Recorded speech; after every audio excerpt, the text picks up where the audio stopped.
Have liftoff, SpaceX has launched its biggest rocket yet into space. So people from all over the country flocked to the Space Coast to see the launch. And Local 10's Andrew Perez was the only South Florida reporter there to see it happen live. Andrew, what a sight.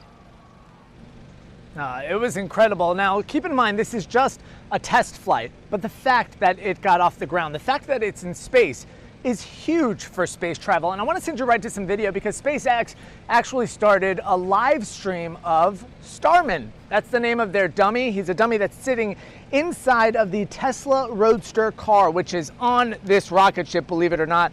We've been watching it over the last hour or so, and it's shown us, I mean, incredible views of the takeoff, incredible views of Earth. This historic trip may very well change the face of space travel.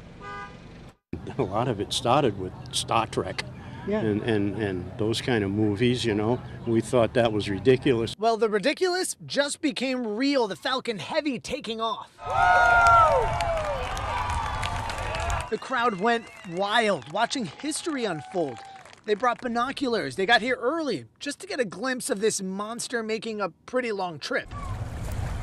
Way too much to miss. How many times do you get to watch a car get launched? The Falcon Heavy is the world's most powerful rocket, and SpaceX has now managed to get it up off the ground.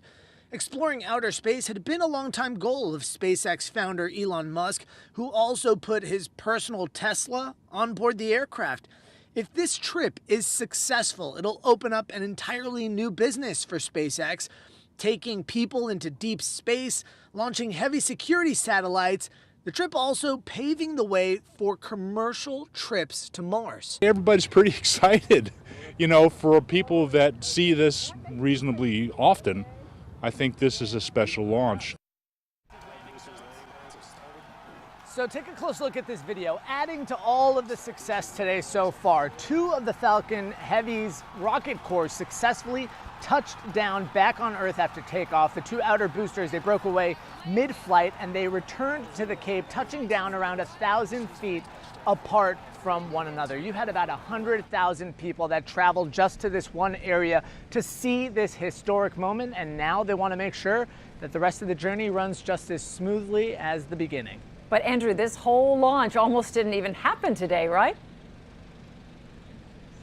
I told you guys earlier, this was the first time I've ever seen a rocket launch, and then to see a historic rocket launch like this, I was on pins and needles here. I came to see a rocket launch, and we started thinking that it wasn't going to happen because they kept pushing back the time, 15 minutes, 20 minutes, 30 minutes, and they've only got a 3-hour window. If they decide, if the folks over there at the Kennedy Space Center decide that they're not going to do this within that 3-hour window, then they just forget the launch and they try again tomorrow, because there's a lot of math, a lot of science involved, and they want to make sure everything goes off smoothly, and it did.